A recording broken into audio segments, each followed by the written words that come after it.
Hello, I'm Len Cannon, and we are about to dive into the KHOU 11 archives with a look at a series of stories I used to do called Len at Work. That's when I tried my hand at all kinds of jobs, including taking some boxing tips from former heavyweight boxing champ, the late George Foreman.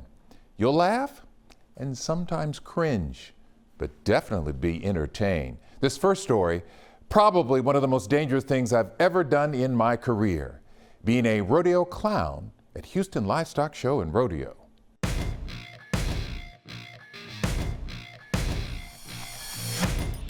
When bull riders go flying, bullfighters step in. Oh, no! Sacrificing their bodies to protect the rider.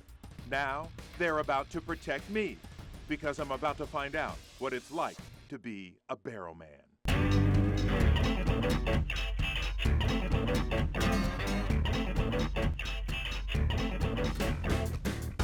And I will learn from the best, Leon Coffey, who's been staring down bulls for 43 years. It's a lot of fun in there. Yeah. It's a little more dangerous than you think. Yeah. It depends on these guys. These guys are bullfighters Corey Wall in front and Dusty Tuckness. They will have my back while I'm in the barrel. I've got the clothes. Now I get a new face. Smile real big for me. That's right. Hey, there you go. Okay, now, frown. A final splash of red. Welcome to my world. It's showtime. You ever get nervous at this anymore? Yeah, and if you ever stop getting nervous, you better quit. I'm not nervous. I am terrified. My new apprentice here, huh? This is the barrel that will be the only thing standing between me and the beast. It's tight quarters. Oh, okay. I don't know if I can fit. Okay, there we go. Yeah. All right. Now walk with it? Yeah. Can't walk very far, can you? No. Back up with it. And most importantly, I can't run. Leon tells me you have to squeeze in tight, become one with the barrel before the bull strikes. I'm starting to have second thoughts. You know, I actually think we have enough footage. Footage already? No. I don't think we need the bull. No, you getting in. No, you getting in. This is the bull. His name is Little Brother. He weighs 1,500 pounds. He's supposed to punch the barrel once, but that's not what happened. You're gonna stay down, okay? Okay. Right now. All right. Let's rock this out. The moment of truth. I'm tucked into the barrel, my heart pounding, waiting.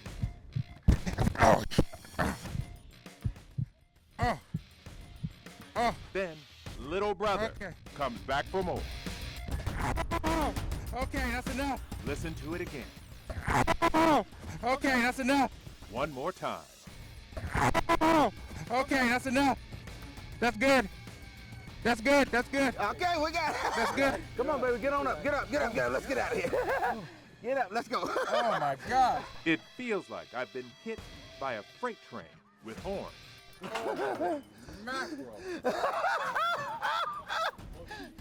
It's a moment I will never forget, and something I will never, ever do again. I said, yeah, buddy, welcome to the show. Big rigs are the kings of the roadway. Running back towards Houston as we speak. I wanted to find out what it's like to handle these machines. So off I went to Houston Community College's commercial truck driving school with important questions like, Where's the horn?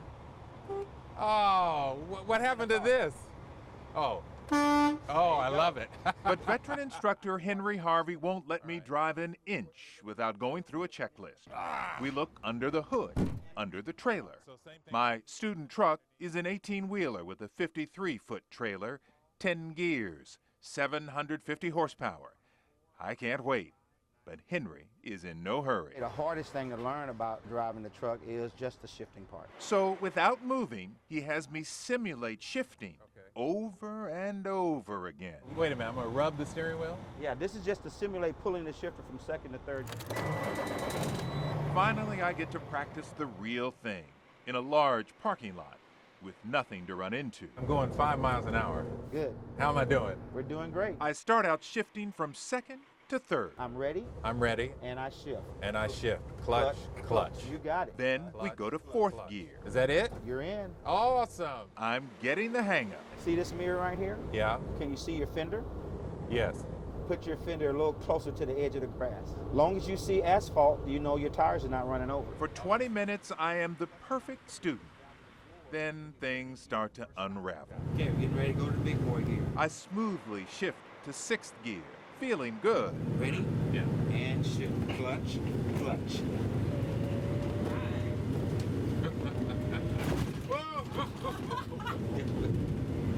Do we still have the trailer? Yeah.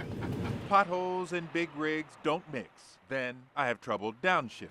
Now clutch and push forward to the right. Push it in now. It's all right. Let's try it again. It's okay. Here we go. Let's try it again. Suddenly, I can't shift backwards or forwards. Clutch, clutch over in the center. Clutch, clutch. Whoa! You went 1 to 4. It's okay. Give it feel. See, that's why we have an empty trailer. If it had been a loaded trailer, the transmission been on the ground, right? Mistakes and all, I loved it. I just don't know if I could ever leave the parking lot. So this is my uniform for today's job. Notice what the t-shirt says, no peeking. That's because the name of the company is Men in Kilts. I've got the kilt on, and there's no peeking. Ben Thompson is showing me the art of window washing, so I strap on the gear, a belt with scrubber and squeegee. That it's not a toy. Oh, sorry. I know, it's an odd sight. Two grown men in kilts washing the windows of a salon in the Galleria area. It's fine. Wearing the kilts, it turns out, is the easy part. The washing, that's another story. This end stays, so you're just going to pivot. Pivot. It's all in the technique. You don't want to leave streaks and smudges. Under a blazing sun, I improve. That looks perfect. My confidence grows. Would you like me to do the window? No, that's okay. No. Just step off, man. Step back. Men in Kilts actually started in Canada 13 years ago. Bob Kavnar brought it to Houston in May. And when you wear a kilt, you can't unsee that kilt. It's a memorable brand that it gives us an advantage over all of our competition. The business is growing, and after a successful career in oil and gas, Way up. Kavnar, who also happens to have Scottish ancestry, found the perfect business to run. And so I wanted to do something that would make money. I'm not a charity, but have some fun, but also provide jobs. So Men in Kilts was the answer for me. Oh, I see lines. After about an hour, I have turned into a window washing perfectionist. Looks good? That's good. All right, man, on let's to the next roll. job. On to the next one.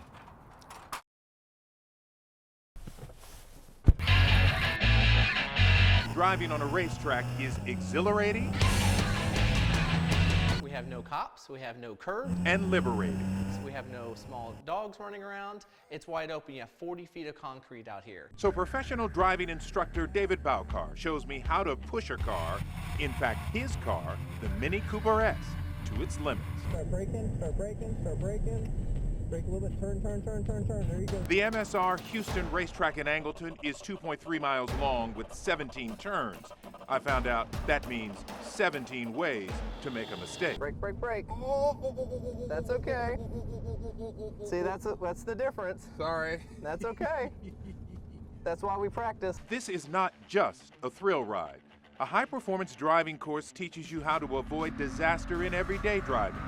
You learn how to make sudden maneuvers around potholes, debris, or accidents. Learn, oh, what if the car does go sideways? Hey, I can control it. I'm not just gonna panic and let go of the wheel and hit another car or something. You can kind of come up to the wall and hug it.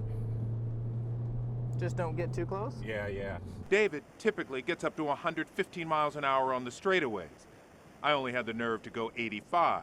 But at one point, I did go around a curve doing 80. Be honest. Scale of 1 to 10, how'd I do today? 11.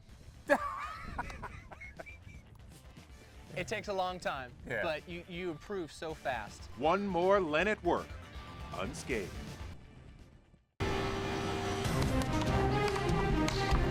When George Foreman talks, I listen. In boxing, you can't kick. So if you don't protect your hand, you're out of business. Right. Just don't do a little In and out. So the champ wraps my First thing hand. you want to see is a tacky boxer. Move around the ring, Then right. he tells me to get loose. Look at the move, look at the footwork, look at the footwork. Yeah, all right. Watch Get out. the neck. Bring on all the most TV important anchors. thing. I want Greg Hurst first. But I'm ready to throw a punch. So on go the gloves, and Foreman shows me how to throw a jab at the big bag. Power. That's great. Now, Great. the 1-2 punch. Now, relax. All right. Let's go. 1, 2. Great. That's great. This guy's been boxing somewhere. Come on. Keep the thumb tucked, though. I've got the jab down pat. So let's check out the speed bag. Now, it's called a speed bag, but you don't really have to go all that fast. The idea is get the coordination. Coordinating your hand and feet together. 1, 2, 3. 1, 2, 3. But my coordination is lacking. 1, 2, 3, 1. That's the right leg a little closer. I just whiffed on the speed bag. I get better. Here we go. But Foreman is not impressed. 1, 2, Float like a three. butterfly. 1, Sting 2, like a... 3. 1, 2, 3. Sting like a reporter. Funny guy. Now it's back to the jab. Hit it. And Big George is turning up the heat. Hit it. That's hard now. Hit. Step in with it. Step in with it. Come on. Oh, yeah. Ah. Now do the Ali. 7 of them. Come on. Oh, I quit. I hate Ali. At last, I'm ready to spar in the ring.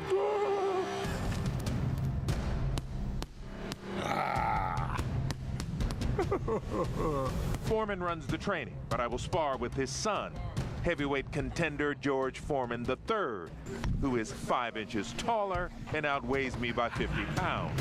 In your face, out of your face. Come on, champ. Try. That's good. Get a little closer. Get a little closer. He's too big.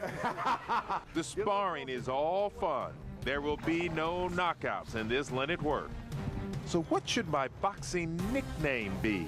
Either Sweet Len, Okay. Kid Len, or Killer Len. How about, I don't think sweet's gonna work. Sugar Ray Len. Okay. Ah, that's Killer. my I boy. like Killer. All right. Hey. And boy, with a beef fry. Lunchtime on the U of H campus, and there's a long line at the popular food truck, Flippin' Patty. Don Hunte started the truck with his cousin 3 years ago. He calls it Filipino fusion fast food. We want to actually bring great Filipino food to this city, Houston. And has it been fun so far? Oh yeah, it's been a blast. It's been busy ever since we got here. Yeah. Is it normally like this? Here at UVH, yes. And because it's so busy, I'm just the middleman today, prepping plates and handing out orders. Sammy. That I can handle. Ethan, Dane, April. Here's one of their specialties, a beef patty on a bun, sauteed onions with Spam and eggs. But I don't crack an egg or flip one burger. Students keep coming, and I don't want to slow things down and cause a riot. So I keep yelling. Sephora, are you eating all of this yourself? Yeah. There you go. Don Hi. loves interacting with customers, but sometimes What's your name? his writing on the orders, well, it's a little off. Fatima. Oh, they wrote it down wrong. It's L. They got an L. All right.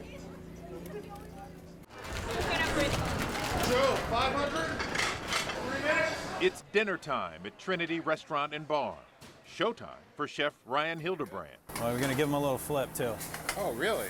Tonight, I am the chef's apprentice, learning the art of the pinch And give it some flair. Flair. There you go, there you go. There. and the flip. Oh, I lost a little bit. Only 15 minutes in the kitchen, and one thing is obvious. This is like being outside in August in the middle of the day. Yeah. Boy, it sure is hot in here. Hildebrand is used to it. He started 17 years ago after quitting his job as a graphic artist because he says he was miserable and bored. Never boring here. It can be hard on the people you love because you're not around too much, not around on holidays. But it's also one of the most rewarding things we do because it's a new show every night. The show starts long before nightfall. Fish going on the grill. Voila. See this red snapper? Hours earlier, Hildebrand had me in the prep kitchen, cutting off fins and taking out gills. This is not glamorous. And this pork in a pan, before it was braised to perfection, I was learning how to cut up the pig, which took a while. And normally it would take you about how long to do this? I'd be having lunch already, probably. It's what? I'm just kidding. You never see this kind of dirty work on all those cooking shows. This is your whole pig. But it's the finished product this former Baylor art student lives for. He taught me how to work a plate like a painting. And his tips for everyday cooks? When it comes to recipes, less is more. Taste everything you make and season. Season, season, season. The pork and the fish are ready to be served. But these aren't strangers I'm feeding. They're family and friends, and one very tough customer. Can Daddy cook? Yeah. Thank you. Only pancakes, though. Funny kid. But the food was a hit. And unlike me, Chef Hildebrand never broke a sweat.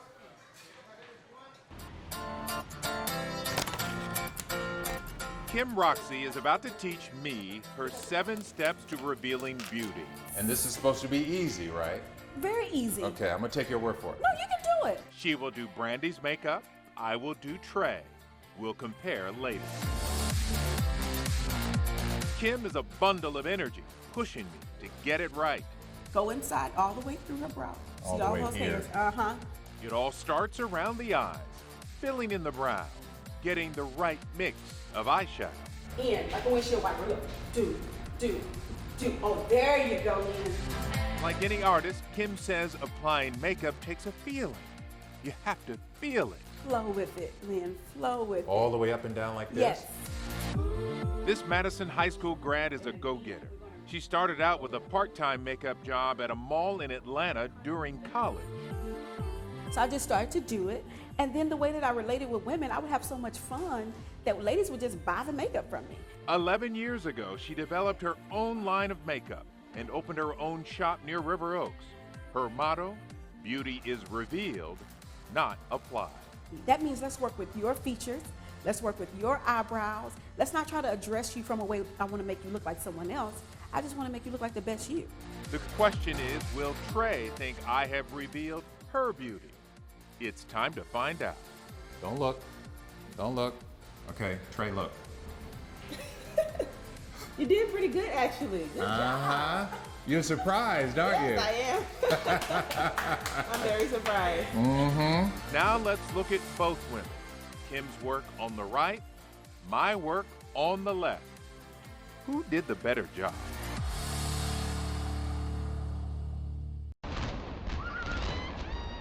This is how really big buildings are torn down. But this is what I will tear down. A small, dilapidated home in Northeast Houston. No dynamite, just me and this excavator. It'll take you about 45 minutes to take it all down. First, the hose down to prevent dust when the demolition starts. My instructor is Eric Armstead, who grew up watching his dad work construction and now has his own firm. A business born out of disaster. In 2005, when Hurricane Rita hit Beaumont, Armstead went there to fix some properties he owned. People saw his work, then started hiring him. You like doing this kind of work? I love it. Loves it, but can he teach it? We're about to find out. This only makes the machine go forward, so if I do this, it goes forward. Okay. So I don't have to put my foot on that at all? No, don't put your foot on that. I get a quick lesson on what levers and buttons to hit. The most important one controls the arm that will do the damage. So what's the come down button? The come down is over there. So which way, down? Down. All right, here we go. Oh my God. It's a powerful machine, so it'll take you down. We're gonna be done in 5 minutes. I'm slowly getting used to handling the machine. Too slow for Eric. Now remember, you can't be scared. You gotta turn your wheel. You gotta go get it. You're doing good. I ain't scared. Okay.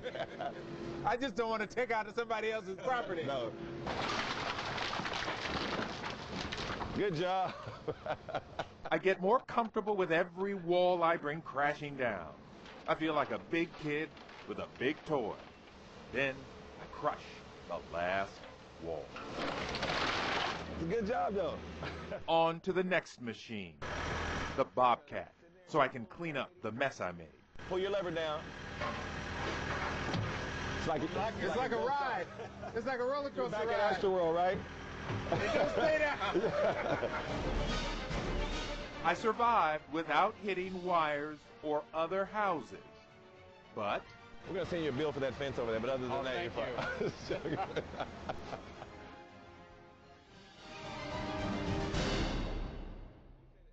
Looking back at these work adventures makes me think about bringing Len at Work back. What do you think? What jobs do you recommend I try? Email me at lcannon@khou.com.